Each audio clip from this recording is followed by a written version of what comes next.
نہیں 10 نہیں ہزاروں کی تعداد میں، سینکڑوں کی تعداد میں ہندوستان کے جو بیچارے پرامن شہری اسلام کو سمجھتے ہیں، جانتے ہیں، اللہ کے فضل سے وہ مسلمان ہو رہے ہیں، وہ مسلمان ہو رہے ہیں، اور ان کو خبر ہے اور ان کو پتا ہے۔ الغرض اس طرح سے میرے عزیزو، اس طرح سے ستی ہونے کی رسم، ودھوا کی رسم، لڑکیوں کے وراثت میں طلاق، یہ سارے قوانین ان کے اندر موجود ہیں، اور یہی یہودیت، عیسائیت، یونانیت، غرض پوری دنیا اس وقت ہلاکتوں کے دہانوں پر کھڑی تھی، اور جب محمد الرسول اللہ صلی اللہ علیہ وسلم کو اللہ تبارک تعالیٰ نے رحم و کرم کا جھنڈا دے کر کے اس دنیا کے اندر بھیجا، تو نبی کریم صلی اللہ علیہ وسلم نے اس دھرتی کے اوپر آ کر لوگوں کو غلامی کی زنجیروں سے نجات دی، رحمت کی برکھا برسی، غلاموں کی غلامیت کی زنجیریں ٹوٹ گئیں، آتش کدے فارس بجھ گیا، کیسر و کسریٰ کا غرور خاک میں مل گیا، اور قتل و غارت گری کا خاتمہ ہوا، اور امن و شانتی کی خوشبوئیں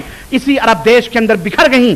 جہاں گئے اور ان مسلمانوں کے جہاں قدم پڑے وہاں رحمتوں کے چشمے ابل پڑے۔ اور آج یہ ہمارا کنوارا وزیر اعظم گوا کی سرزمین پہ تقریر کرتے ہوئے کہتا ہے، گوا کی سرزمین میں کہتا ہے کہ دیکھو چند مسلمان جہاں بھی رہتے ہیں وہاں امن و سلامتی بھنگ ہو جاتی ہے۔ ارے اگر مسلمان نہ رہیں تو رب ذوالجلال کی قسم ہے تو 1 منٹ بھی دھرتی پر زندہ نہ رہ، یہ مسلمانوں کی برکت ہے، تو زندہ نہیں رہ سکتا ہے۔ بول یہ ہوائیں کیا ہیں؟ یہ ہوائیں کیا ہیں؟ اپنے اللہ کی فرما بردار ہیں، مسلمان ہیں۔ یہ دھرتی کیا ہے؟ یہ مسلمان ہے۔ جو تیرے پھیپھڑوں میں جاتی اور نکلتی ہوائیں ہیں یہ بھی مسلمان ہیں۔ ارے یہ جس دن بند ہو جائیں گی تیری زبان اسی دن بند ہو جائے گی۔ دیش کے لوگوں کو اس طرح کی شکشا دو، اس طرح کی بات بتلاؤ، ان کی سمجھ میں اس طرح کی بات آئے گی۔ سب مسلمان ہیں، کہاں مسلمانوں سے بچو گے؟ اور مسلمانوں سے اتنی نفرت ہے تو دھرتی پہ چلنا چھوڑ دو۔ یہ ماتا نہیں بچا سکتی، یہ ماتا جو ہے نا یہ بھی مسلمان ہے۔ دھرتی ماتا کون ہے؟ مسلمان ہیں، جس کی گود بھی مرنے کے بعد نصیب۔ ارے یہ ہم مسلمان ہیں کہ مرنے کے بعد بھی اسی بھارت کی دھرتی کی گود میں سوتے ہوئے ہم یہ 2 لوگوں کو سبق دیتے ہیں کہ زندہ رہے جب بھی اس زمین کے مالک رہے، ارے مر گئے جب بھی اس زمین کے ہم مالک ہیں۔ یہ زمین ہماری ہے، تم تو راکھ بنا کر دریا کے حوالے، سمندروں اور پہاڑوں کے حوالے کر دیے جاتے ہو، لیکن ہم مرنے کے بعد بھی اسی سرزمین کے اندر رہتے ہیں۔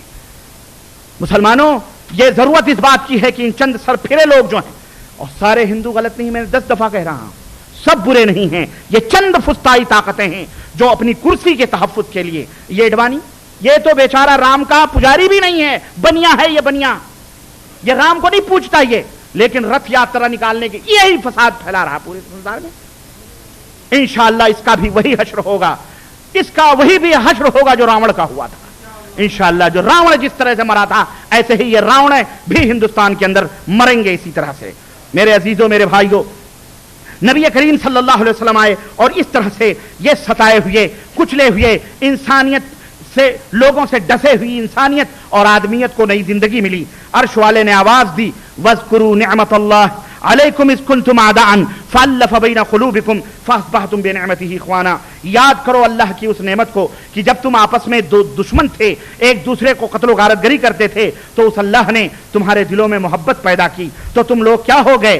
تم لوگ آپس میں بھائی بن گئے۔ یہ اسلام تھا جو ایک دوسرے کے خون کے پیاسے تھے، اسی عرب کے اندر سب بھائی بن گئے۔ اللہ اکبر۔ وہ رحمت للعالمین دین اسلام رحمت لے کر کے آیا۔ وہ دین اسلام جس نے بندوں کو اللہ سے ملایا، وہ دین اسلام جس نے دل کو پاک اور روحوں کو روشن اور دماغ کو درست کیا، وہ دین رحمت جس کی تعلیم نے امن عامہ کو مضبوط بنایا، وہ دین رحمت اسلام جس کی شکشاؤں نے درندوں کو چوبانی اور بھیڑیوں کو گلابانی اور رہزنوں کو جہاں اور غلاموں کو سلطانی اور شاہوں کو اخوانیت سکھلائی، وہ دین رحمت اسلام جس نے خشک میدانوں میں علم و معرفت کے دریا بہائے، جس نے دشمنوں کو اپنا دوست بنا لیا، وہ دین اسلام رحمت ہی رحمت ہے۔ وہ دین اسلام حضرت محمد الرسول اللہ صلی اللہ علیہ وسلم اس دنیا کے اندر لے کر کے آئے، جو غریبوں کا محب اور مسکین کا ساتھی، شاہوں کا تاج आकाओं का आका, गुलामों का मुहसिन, जो यतीमों का सहारा, बेआसरों का आसरा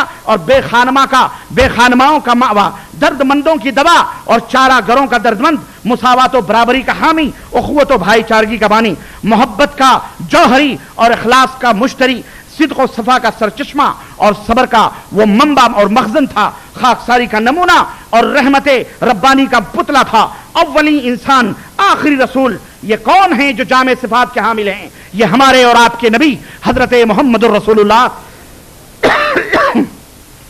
सल्लल्लाहु अलैहि वसल्लम हैं। और ये जब अपनी तालीम लेकर के आए तो दुनिया ने देखा कि एक ही सफ में खड़े हो गए महमूद अयाज, न कोई बंदा रहा और न कोई बंदा नमाज, और बंदो साहिबो मुहताजो गनी एक हुए, तेरे दरबार में पहुंचे तो सभी एक हुए। इस तरह से मोहम्मद रसूलुल्लाह सल्लल्लाहु अलैहि वसल्लम ने दुनिया को यह दर्स दिया। ये इस्लाम ही है, ये इस्लाम ही है जो मुसावात बराबरी और वखुवत भाईचारगी और इंसानियत से प्यार करने का उपदेश दुनिया को सिखला रहा है और दुनिया के सामने पेश कर रहा है। या अय्युहन्नासु इन्ना खलकनाकुम मिन ज़करि व उन्सा, ए संसार के लोगों, हमने तुमको एक माँ और एक बाप से पैदा किया है। वजअलनाकुम शुअबन व क़बाइल लिताअरफू, मुख्तलिफ खानदान और कबीलों में हमने तकसीम किया है ताकि मोहब्बत पैदा करो।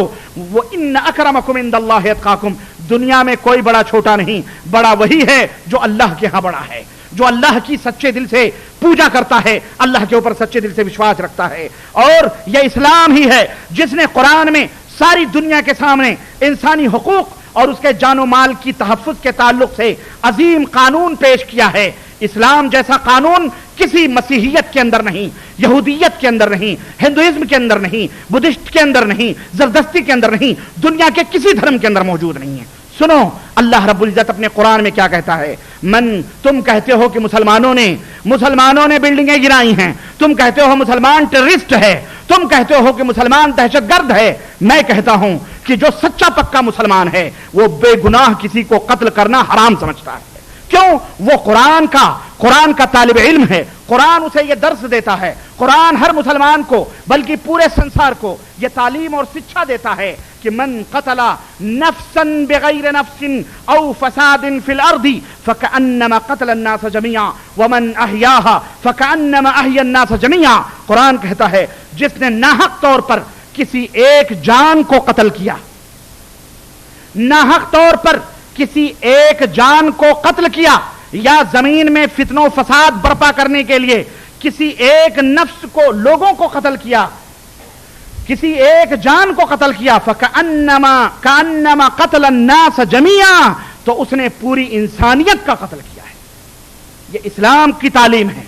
और इस्लाम कहता है कि जिसने किसी एक जान को बचा लिया, एक जान की हिफाजत कर ली, उसने पूरी इंसानियत और पूरी दुनिया के लोगों की हिफाजत कर ली।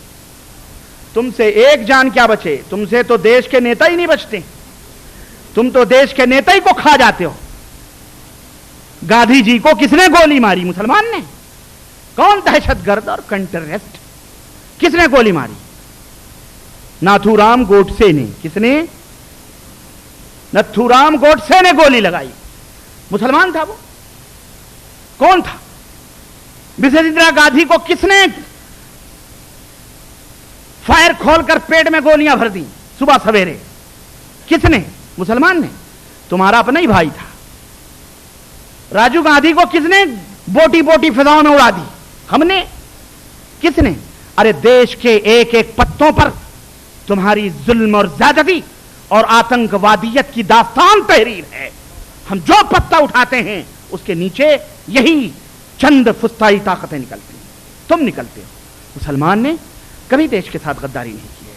हिंदुस्तान का नक्शा किसने बेचा? तुमने बेचा, हमने नहीं बेचा। बलिदान हमने दिए हैं, कुर्बानियां मुसलमानों ने दी हैं, और 850 बरस तक वही हिंदुस्तान सोने की चिड़िया कहलाता था। लेकिन 50 बरस में हग मूत के तुमने बराबर कर दिया। पूरा नाम मिट्टी में मिला दिया तुमने। सोने की चिड़िया को बेच करके खा गए। तुमसे हुक्मरानी नहीं होगी, तुम अमन और शांति नहीं कायम कर सकते। मुसलमानों के का इतिहास कभी किसी के ऊपर जुल्म करना नहीं सिखाता। अरे अगर चंद शरपसंद हो जाएं तो चंद का हुक्म अलग होता है, सबके ऊपर वो हुक्म ला तज़रु वाज़रतुन विज़रा उख़रा। इस्लाम कहता है किसी का बोझ कोई दूसरा नहीं उठाता।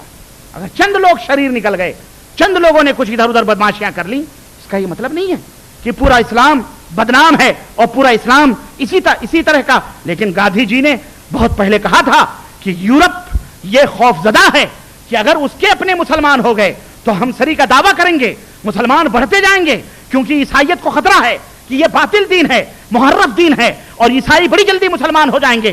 क्यों? अल्लाह को मानते हैं। हिंदू तो खैर हो सकता है टामक तो यहाँ मारे वो इधर उधर भटकता रहे जैसे भटक रहे हैं, लेकिन आज यूरोप के अंदर जितनी तेजी के साथ इस्लाम फैल रहा है वाकई उसको खतरा है। इसलिए इसने सोचा, और ये मिस्टर गुलाम बुश साहब जो बैठे हुए हैं, इन्होंने फिलिस्तीन की आजादी का ऐलान करने वाले थे ना, ये ऐलान करने वाले थे कि फिलिस्तीन एक मुल्क बनेगा। यहूदियों ने सोचा कहीं अब्बा ने ऐलान कर दिया तो बेटों के ऊपर तो क्या गुजरेगी, कहा गिरा दो, इसकी नाक मट्टी में मिला दो। जलीलों ने वो दोनों बिल्डिंगें मट्टी में मिला दी, इसको कुछ नहीं सूझा तो इसने सीधे कह दिया कि मुसलमानों ने किया है। क्या सबूत है तुम्हारे पास? ना कोई सबूत है, ना कोई तुम्हारे पास दलील है। सिर्फ दाढ़ी वालों को देखकर तुम्हारा पेशाब खता हो जाता है, तुम्हारा पजामा खराब हो जाता है दाढ़ी वालों को देखकर। दाढ़ी वालों से इतने डरते हैं, इस कदर। अरे जाओ, अगर तुम इतनी छोटी दाढ़ियों से डरते हो तो इंशाल्लाह हम इतनी बड़ी बड़ी दाढ़ियां रखेंगे ताकि तुम्हें और डर लगे। ये दाढ़ी ना हुई कोई एटम बम हो गई, इनको इतना खतरा, इतना डर लगता है। अल्लाह इन्हें समझ अता फरमाए। मुसलमानों, तुम कभी मरूब ना हो।